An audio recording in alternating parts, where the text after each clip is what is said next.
Jerry Nadler ought to be ashamed of himself for his most recent political stunt. Nadler is now going after Brett Kavanaugh, again. The left just cannot leave a good man like Brett alone, so rabid are they in their hatred of all things conservative. They should blame Hillary for losing, not Brett for being a conservative. Nadler is demanding access so he can comb through all of Brett's communications from his time in the Bush administration, an issue already litigated and the Dems lost, again. It is truly disgraceful what they are doing to Brett Kavanaugh. What does he think will come of this? They will never impeach Brett, so why do this?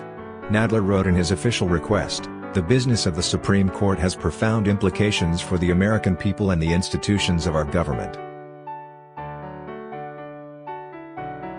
In the coming year, the Supreme Court will again address important matters regarding civil rights, criminal justice, and immigration. The court may also review certain high-profile cases related to reproductive rights, the separation of powers, and the limits of executive authority, all topics within the jurisdiction of the House Judiciary Committee." The committee, he continued. Now and as always, the court's fidelity to the principles of equal and impartial justice, as well as the public's faith in the integrity of the judiciary, are foundational to maintaining the rule of law.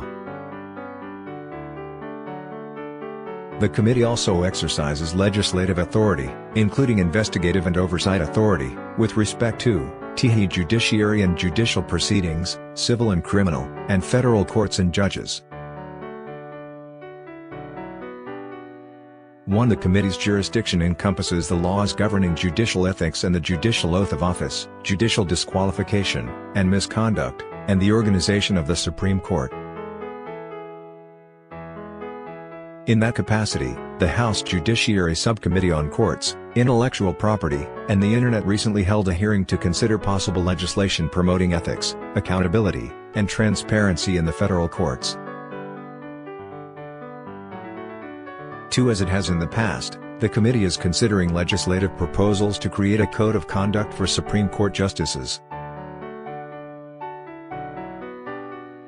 3. It has also reviewed other proposals in recent years regarding transparency in the Supreme Court's proceedings, the adequacy of the justices' financial disclosures, and the circumstances in which justices or judges must disqualify themselves from 08863. 4. In light of these and other legislative and oversight responsibilities, we write to request that the National Archives complete its review of certain presidential records related to Justice Brett M. Kavanaugh's service in the White House from 2001 to 2006 and provide these records to the committee, as provided for in 44 U. SC.